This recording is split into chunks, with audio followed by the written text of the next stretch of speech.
السلام علیکم. آج ایک اور نیو ویڈیو کے ساتھ دھماکےدار ویڈیو کے ساتھ حاضر ہوا ہوں. کیا یزید جنتی لشکر میں شامل تھا؟ کیا یزید جنتی ہے؟ ہم جانیں گے محمد علی مرزا کے اس بیان میں. بہترین بیان ہے کہ چمچے جو آج کل دنیا میں موجود ہیں، ظاہر حق اور باطل ہمیشہ رہے گا، وہ 3 جھوٹے دفاع اس کی طرف سے کرتے ہیں. اب ان چیزوں کا تو ان کے پاس جواب نہیں ہے نا، تو کہتے ہیں یہ تو ہے ٹھیک ہے لیکن اس کی فضیلتیں بھی آئی ہیں. وہ میں پوسٹ مارٹم کرنے لگا ہوں کس طرح وہ امت کو دھوکہ دیتے ہیں. لیکن ایک دفعہ دروشی پڑھ لیجئے. اللہم صلی علی محمد وعلی آل محمد کما صلیت علی ابراہیم وعلی آل ابراہیم انک حمید مجید. اللہم بارک علی محمد وعلی آل محمد کما بارکت علی ابراہیم وعلی آل ابراہیم انک حمید مجید. پہلا جھوٹا دفاع، وہ جی قسطنطینیہ، یہ عربی میں قسطنطینیہ ہے، اردو میں ہم قسطنطنیہ کہتے ہیں. اس کی بشارت یزید پر فٹ ہوتی ہے کہ جو پہلا لشکر قسطنطنیہ پہ حملہ کرے گا تو وہ بخشے جائیں گے. آج کل اس قسطنطینیہ کا نام ہے استنبول، ترکی کا شہر ہے، ترکی کا. استنبول بعد میں اس کا نام رکھا گیا. استنبول کا مطلب ہے اسلام ان اے بلک، اسلام کا گڑھ.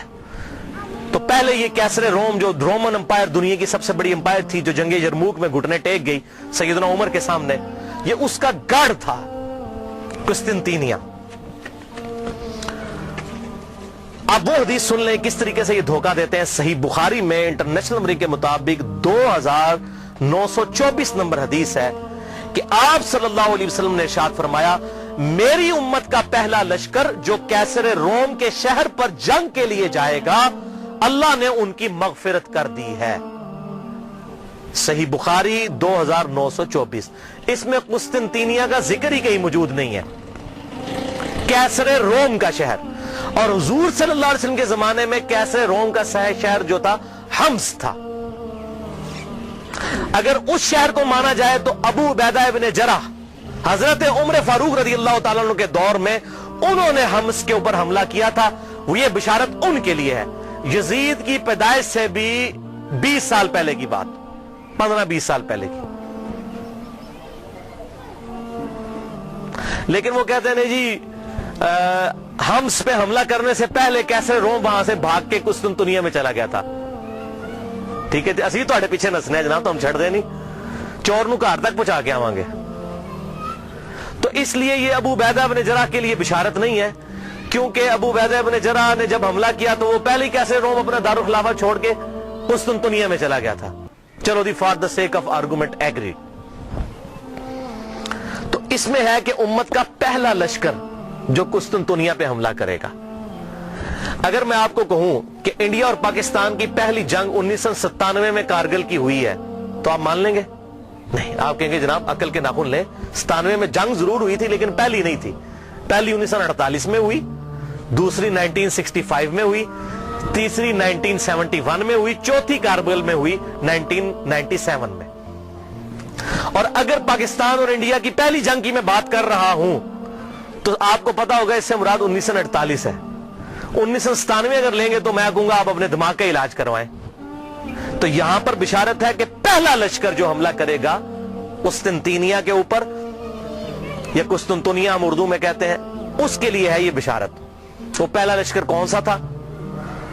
اب اسی بخاری کی حدیث کے اندر آگے ایک اور حدیث آتی ہے صحیح بخاری کی، میں بعد میں بیان کرتا ہوں. سنن نبی داؤد میں انٹرنیشنل نمبر کے مطابق 2512 نمبر حدیث ہے. ابو عمران تابعی کا بیان ہے کہ ہم قسطنطنیہ پر حملے کے لیے جب گئے، اس وقت ہمارے لشکر کے امیر عبد الرحمن بن خالد بن ولید تھے. خالد بن ولید رضی اللہ تعالیٰ عنہ کے بیٹے یہ ہمارے لشکر کے امیر تھے جب ہم نے قسطنطنیہ پر حملہ کیا. اور وہاں پر سیدنا ابو ایوب انصاری بھی ہمارے ساتھ موجود تھے اور انہوں نے ہمیں ایک آیت کی تفسیر بھی سمجھائی.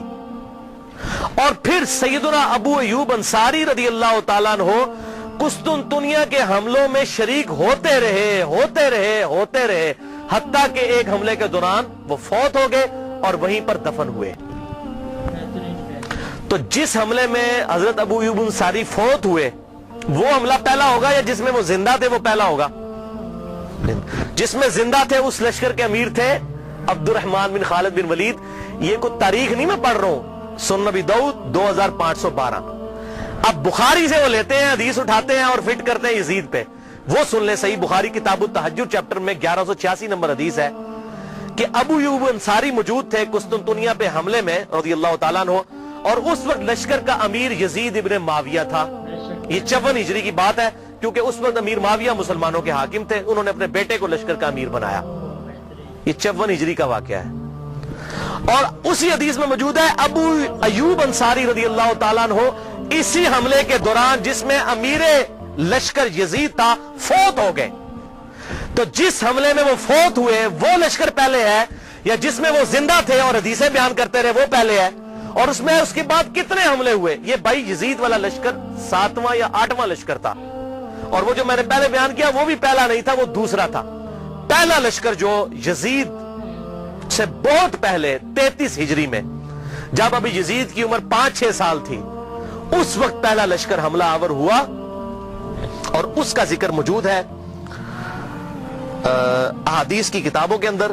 وہ میں حوالہ بھی دے دیتا ہوں. یہاں پر میں ایک بات بتا دوں, قسطنطنیہ پھر فتح کسی سے بھی نہیں ہوا, نہ صحابہ سے, نہ تابعین, نہ تبع تابعین, نہ تبع تبع تابعین.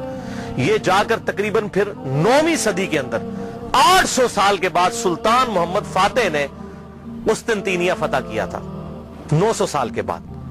تو فتح ان سے نہیں ہوا, لیکن بشارت پہلے حملہ کرنے والے کے لیے تھی, فتح کی اس میں گارنٹی نہیں تھی. تو اس حوالے سے ایک پوری بک ریسرچ پیپر آ چکا ہے. شیخ زبیر علیزئی رحمہ اللہ کے شاگرد ہیں, اس دور کے بہت بڑے محقق ہیں. ویسے شیخ زبیر علیزئی صاحب سے عمر میں بڑے ہیں وہ, میں ان سے ملا ہوں, پیور جینٹل مین ہے. ڈاکٹر ابو جابر عبداللہ دامانوی, یہ اہل حدیث میں بہت قدر کی نگاہ سے دیکھے جاتے ہیں, بہت بڑے محقق ہیں اسماء و رجال کی فیلڈ کے.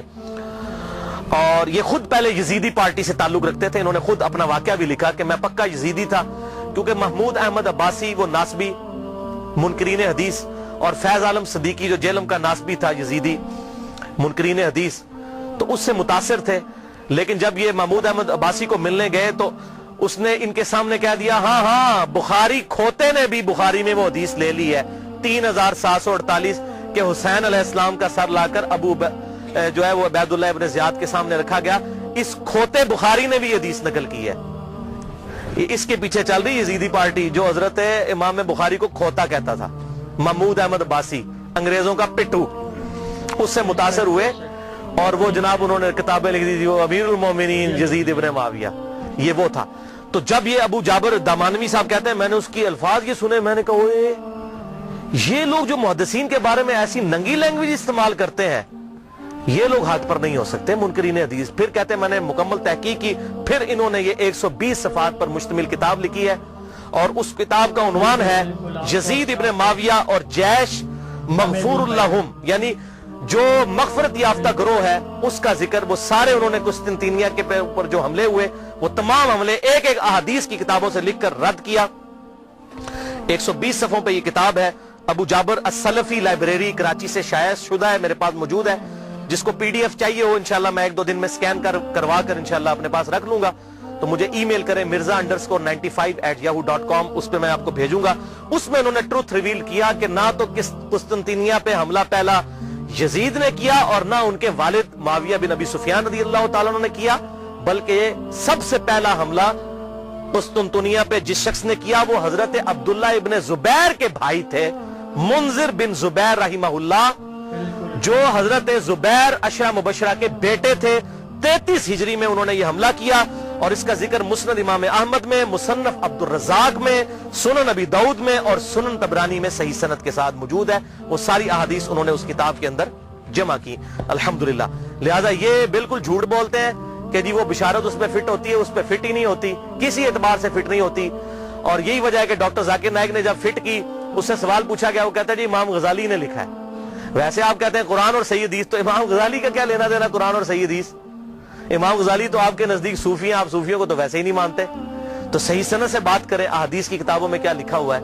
امام غزالی تو تعصب کا شکار ہو چکے تھے. انہوں نے تو یہاں تک لکھا احیاء العلوم میں کہ واقعہ کربلا بیان نہ کرو, بڑی بڑی ہستیوں کے نام بیچ میں آ جائیں گے, واقعہ کربلا بیان کرنا حرام ہے. تو اس پہ میں ایک ہی جملہ بولوں گا کہ چور کی داڑھی میں تنکا. اگر ہم اہل سنت اپنے آپ کو صحیح المنہج سمجھتے ہیں تو واقعہ کربلا بیان کریں, اور جو حق ہے وہ بیان کرے.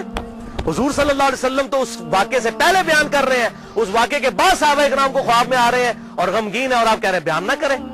اور قرآن اور صحیح احادیث کیا کہہ رہی ہیں, امام بخاری کیا کہہ رہے ہیں, امام مسلم کیا کہہ رہے ہیں, امام داؤد کیا کہہ رہے ہیں, حق واضح ہو. اب مجھے بتائیے اہل حدیث کا شاید ہی کوئی پلیٹ فارم ہو جس پر یہ حدیث ترمذی کی بیان نہ ہوتی ہو کہ جب حضرت عمر نے حج تمتع پر پابندی لگا دی تھی تو عبداللہ بن عمر نے کہا کہ میرے باپ پہ شریعت تو نازل نہیں ہوئی ہے. تو معاذ اللہ اس کا کیا مطلب ہے کہ ہم حضرت عمر کی توہین کر رہے ہوتے ہیں؟ نہیں. اسی طریقے سے اگر محدثین نے حضرت امیر معاویہ رضی اللہ تعالیٰ عنہ کی غلطیوں کا بیان بخاری مسلم میں کر دیا, ترمذی میں, ابو داؤد, نسائی, ابن ماجہ میں, تو ان کا مقصد توہین کرنا نہیں تھا, حق بتانا تھا. اور اگر ہم بیان کرتے ہیں تو یہ بھی مقصد یہی ہے. احترام اپنی جگہ رہے گا, لعنت نہیں کریں گے. غلطی غلطی ہے, غلطی کو غلطی کہنا یہ حق اور باطل میں تمیز کے لیے ضروری ہے, ورنہ تو دین کا جنازہ نکل جائے گا. حضرت آدم علیہ السلام کی اللہ نے 7 دفعہ غلطی بیان کی, کیا ان کی توہین کی؟ نہیں, بلکہ اس لیے سورہ اعراف میں اے اولاد آدم دیکھنا تمہارے باپ کو جس طرح ورگلا دیا تھا شیطان نے ماں باپ کو, تمہیں ورگلا نہ دے, اس لیے ہم قصہ آدم اور ابلیس بیان کرتے ہیں. اسی طریقے سے اگر خلافت کا نظام قائم ہونا ہے اور امام محمد مہدی رضی اللہ تعالیٰ عنہ کی خلافت کو لبیک کہنا ہے مسلمانوں نے, تو اس کے لیے یہ سارے حقائق پتہ ہونے چاہیے. دوسرا دفاع جو جھوٹا کرتے ہیں, پہلا تو قل ہوا, تو میں نے یزید کو دوستی نہیں کہا, کلمہ گو تھا, اہل قبلہ تھا, اگر اللہ نے معاف کیا تو جنت میں چلا جائے گا, ہمیں تو کوئی مسئلہ نہیں ہے. اگر اللہ نے معاف کیا وہ اللہ تعالیٰ کی اپنی مرضی ہے. ایک گناہ کے بارے میں اللہ تعالیٰ نے واضح کہا, ان اللہ لا یغفر ان یشرک بہ ویغفر ما دون ذلک لمن یشاء. اوپن لائسنس نہیں, اللہ شرک کو معاف نہیں کرے گا, اس کے علاوہ جو گناہ چاہے گا معاف کر دے گا, لیکن جس کے لیے چاہے گا. اگر اللہ چاہے تو معاف نہ بھی کرے, یہ اللہ کی اپنی مرضی ہے. آپ اوپن لائسنس کسی کو نہیں دے سکتے. لمن یشاء, جس کے لیے چاہے گا, اللہ کو دعا سے منوا نہیں سکتا, سیدھی سی بات ہے. دوسرا جھوٹا دفاع کرتے ہیں, وہ جی بخاری میں حدیث ہے 7222 کہ میری امت میں آپ صلی اللہ علیہ وسلم نے فرمایا کہ 12 خلیفوں تک اسلام غالب رہے گا اور وہ سب کے سب قریش سے ہوں گے. وہ کہتے ہیں جی 12 خلیفے گنے آپ, تو اس میں یزید بھی آ جاتا ہے. کہتے ہیں دیکھیں جی پہلا خلیفہ حضرت ابو بکر, پھر عمر, عثمان, علی, حسن ابن علی, یزید, اس کے بعد معاویہ بن ابی سفیان, پھر یزید ابن معاویہ 7ویں نمبر پہ آ جاتا ہے. پھر گنتے گنتے کرتے پھر مصیبت ان کے لیے کھڑی ہو جاتی ہے کہ عمر بن عبدالعزیز تک پہنچتے ہوئے 14 ہو جاتی ہے گنتی. عمر بن عبدالعزیز کو نکالنا پڑ جاتا ہے, جن کی خلافت کو پوری امت مانتی ہے, لا منہاج النبوہ.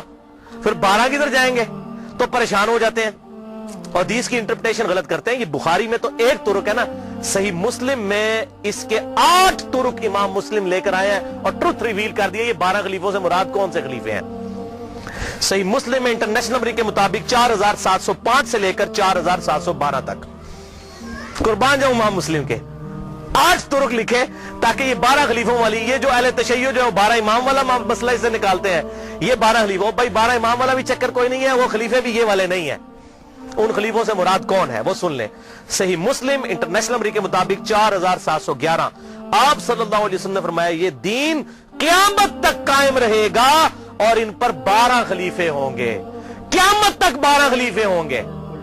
وہ پہلے میرے دور میں 12 پورے نہیں ہو جانے, قیامت تک دین رہے گا قائم اور ان پر 12 خلیفے آئیں گے اور وہ سب قریش سے ہوں گے. یعنی ایسے 12 خلیفے ہوں گے جن کی پٹ حکومت جو ہے علی منہاج النبوہ ہوگی, وہ 12 خلیفے ہوں گے اور قیامت تک پوری ہونی ہے گنتی. اچھا, ان میں سے 7 تو کنفرم ہے جس پہ اہل سنت اور اہل تشیع کا اجماع ہے.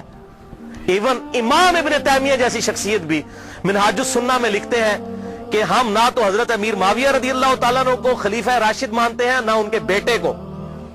یہ اسلام کے بادشاہ تھے, خلیفہ نہیں تھے. خلافت راشدہ وہ کہتے ہیں ہمارے خلیفہ 5 ہیں, ابو بکر, عمر, عثمان, علی اور حسن ابن علی. یہ امام ابن تیمیہ لکھ رہے ہیں. اور یہ یاد رکھیے گا حسن ابن علی کو حضرت علی نے نہیں نامزد کیا. سنن طبرانی میں بڑی ڈیٹیل حدیث موجود ہے. جب ان کی وفات کا وقت قریب آیا, زخم لگنے کے بعد بھی 1 ہفتہ زندہ رہے, انہوں نے کہا میں اپنا خلیفہ کسی کو نامزد نہیں کروں گا. رسول اللہ نے اپنا خلیفہ کسی کو نامزد نہیں کیا تھا, میں بھی نہیں کروں گا, تم خود چنو گے. یہ تو ابن عباس اور باقی صحابہ نے مل کے حضرت حسن کو خلیفہ چنا تھا. لہذا یہ بات یاد رکھیے گا, حضرت حسن ابن علی کو حضرت علی نے اپنا جانشین نہیں بنایا. وہ کیسے بنا سکتے تھے؟ حضور کی تربیت یافتہ تھے الحمدللہ. اور یہ بات میں نے اہل سنت اہل تشیع دونوں علماء سے کنفرم کی ہے. اہل تشیع کے ہاں بھی کوئی روایت نہیں ہے کہ حضرت حسن ابن علی کو حضرت علی نے اپنے بعد خلیفہ نامزد کیا ہو، اور ان کے ہاں بھی یہی بات ملتی ہے جو طبرانی کے اندر موجود ہے۔ میں امت کے اوپر چھوڑتا ہوں، امت خود سلیکٹ کرے گی اپنا خلیفہ، تلوار کی دھونس پہ نہیں ہو سکتا، میرے ریگارڈ کی وجہ سے نہیں ہو سکتا۔ بہرحال ان کو تو حضور نے خود ہی کہہ دیا میرا بیٹا سید ہے، یہ صحیح بخاری کے اندر، اس میرے بیٹے حسن کی وجہ سے مسلمانوں کے دو گروہوں میں صلح ہو جائے گی۔ ان کو تو حضور خود سید اور سردار کہہ گئے اور کہا اس کی وجہ سے صلح ہوگی، یہ قربانی کرے گا، اور وہی ہوا بعد میں حضرت علی کی شہادت کے 6 مہینے کے بعد۔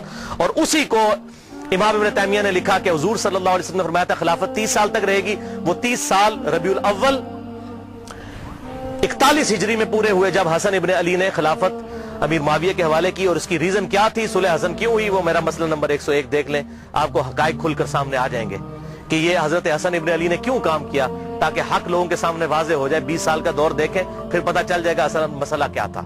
اور حضرت حسین کی قربانی رائے کہاں جاتی ہے اگر حضرت حسن صلح کر کے حضرت امیر معاویہ رضی اللہ تعالیٰ کی انٹینشنز کو لوگوں کے سامنے نہ کرتے ہیں، یہ بات یاد رکھیے گا، یہ میں نے اس لیکچر میں بتایا۔ بہرحال تو امام نے تیمیہ نے بھی کہا کہ یہ خلیفہ جو ہے یہ 5 متفق لے، تو ٹوٹل 7 پہ آج تک امت متفق ہے، اہل سنت اور اہل تشیع۔ پہلے خلیفہ ابو بکر، دوسرے عمر، تیسرے عثمان، چوتھے علی، 5ویں حسن ابن علی، 5 ہو گئے جی، اور چھٹے خلیفہ عمر بن عبد العزیز، یہ 6 ہیں علی منہاج النبوہ۔ اور 12ویں خلیفہ امام محمد مہدی، جن کے بارے میں اہل سنت اور اہل تشیع کے ہاں کامن احادیث موجود ہیں۔ سنن نبی داؤد میں پورا چیپٹر ہے، مسند امام احمد کے اندر پورا چیپٹر موجود ہے کہ اس وقت تک قیامت قائم نہیں ہوگی جب تک کہ میری بیٹی فاطمہ کی اولاد میں سے میرے ہی نام پر محمد بن عبداللہ، جس کے باپ کا نام میرے باپ کے نام پر ہوگا، جس کی ماں کا نام میرے ماں کے نام پر ہوگا، جب تک وہ شخص نہ پیدا ہو جائے جو پوری دنیا کو انصاف سے بھر دے گا، اس وقت تک قیامت قائم نہیں ہوگی، کیونکہ اللہ تعالیٰ کا وعدہ ہے هو الذی ارسل رسولہ بالہدی ودین الحق لیظہرہ علی الدین کلہ ولو کرہ الکافرون ولو کرہ المشرکون۔ وہی اللہ ہے جس نے اپنے محبوب صلی اللہ علیہ وسلم کو دین حق، الہدی یعنی قرآن اور دین حق کے ساتھ مبعوث کیا تاکہ سارے ادیان پر غالب کر دے، اور یہ غلبہ قرب قیامت میں امام محمد مہدی کے ذریعے ہونا ہے۔ حضور کی بشارتیں موجود ہیں، وہ ہوں گے 12ویں خلیفہ۔ تو 7 کنفرم ہے، اس دوران وقتاً فوقتاً اچھے خلیفہ آئیں گے، تو یہ قیامت تک کا ذکر ہے۔ لہٰذا اس حوالے سے جو لوگ ڈیفینڈ کرنے کی کوشش کرتے ہیں، کبھی حضرت معاویہ کو بیچ میں شامل کرتے ہیں، ایسا معاملہ ہے نہیں ہے۔ خود سارے اہل سنت لکھتے گئے کہ حضرت امیر معاویہ رضی اللہ تعالیٰ عنہ اسلام کے خلیفہ راشد نہیں ہیں، بلکہ خلافت راشدہ ابو بکر، عمر، عثمان و علی اور حسن ابن علی، وہ 30 سال مکمل ہوئے، وہ انشاءاللہ آگے حدیث آ بھی جائے گی۔ اور یہ ساری بحث شیخ البانی رحمہ اللہ نے سلسلہ احادیث صحیحہ میں انٹرنیشنل نمبر کے مطابق 459 نمبر حدیث کے تحت بھی کی ہے۔ اب تیسرا اور آخری جھوٹا دفاع جو آج کل مارکیٹ میں آیا ہے تازہ، اور یہ آخری ان کے پاس حربہ تھا، میں نے کہا اس کو بھی میں انشاءاللہ کلیئر کر دوں۔ وہ حدیث پیش کرتے ہیں المعجم الکبیر طبرانی سے، جلد 11 صفحہ 88، انٹرنیشنل نمبر کے مطابق 11138۔ سلسلہ احادیث صحیحہ میں شیخ البانی 3270 نمبر حدیث یہ لے کر آئے، اور 459 نمبر حدیث کے تحت بھی یہ ساری بحث کی، اور اسی کو بنیاد بنا کر کچھ لوگوں نے میرے پمفلٹ کا جواب دینے کی کوشش کی، حالانکہ یہ 50 حدیثوں میں سے ایک حدیث کو بھی ایڈریس نہیں کیا۔ سوال گندم، جواب چنا، اور اس کو لے کر، اور وہ جب 50 حدیثوں کی بات کرتے ہیں کہتے ہیں جی ہمارے پاس ان حدیثوں کے جواب نہیں ہے، اللہ کے سپرد معاملہ۔ تو اللہ کے سپرد ہے تو آپ جگہ جگہ کیوں یزید کو جنت کی بشارتیں جھوٹی دیتے جا رہے ہیں؟ ہمیں کہتے ہیں آپ نے کیوں چھیڑا؟ میں آپ کو قسم اٹھا کے کہتا ہوں جب تک ڈاکٹر ذاکر نائک نے یہ مسئلہ نہیں اٹھایا تھا، مجھے تو اس مسئلے کی کوئی تحقیق بھی نہیں تھی، میں نے بعد میں تحقیق کی۔ مسئلہ انہوں نے اٹھایا، ہم تو جواب دے رہے ہیں، جوتیاں ہمارے سر پہ مارتے ہیں، رونے پہ بھی بوندی ڈالتے ہیں کہ یہ مسئلے کیوں اٹھاتے ہیں؟ مسئلے تو آپ نے اٹھایا، اگر نہ آپ اٹھاتے اور امت کے اجماع کو نہ توڑنے کی کوشش کرتے ہم کبھی بھی جواب نہ دیتے۔ تو یہ طبرانی کا میں نے حوالہ دیا، اور اس سے حدیث پیش کرتے ہیں کہ آپ صلی اللہ علیہ وسلم نے فرمایا، یہ بڑی کھینچ تان کے حسن درجے تک انہوں نے پہنچائی ہے، میں ابھی اس کی تحقیق کروں گا کہ یہ حسن درجے میں پہنچتی بھی ہے کہ نہیں، چلے میں اس کو for the sake of argument تسلیم بھی کر دیتا ہوں، کیونکہ اس میں ابن شہاب آتا ہے اور وہ مدلس ہے، ان سے روایت کر رہا ہے۔ اب یہ ابن شہاب اگر زوری ہے تو پکا مدلس ہے اور یہ روایت ضعیف ہے، اگر کوئی اور ہے پھر اس کو بھی چیک کرنا ہوگا، یہ تدریس۔ بہرحال میں for the sake of argument اس روایت کو صحیح مان لیتا ہوں کہ آپ صلی اللہ علیہ وسلم نے فرمایا کہ امت کے پہلے حصے میں نبوت اور رحمت ہوگی، پھر خلافت اور رحمت ہوگی، پھر بادشاہت اور رحمت ہوگی، پھر امارت اور رحمت ہوگی، پھر تم امارت کے لیے ایسے لڑو گے جیسے گدھے آپس میں لڑتے ہیں،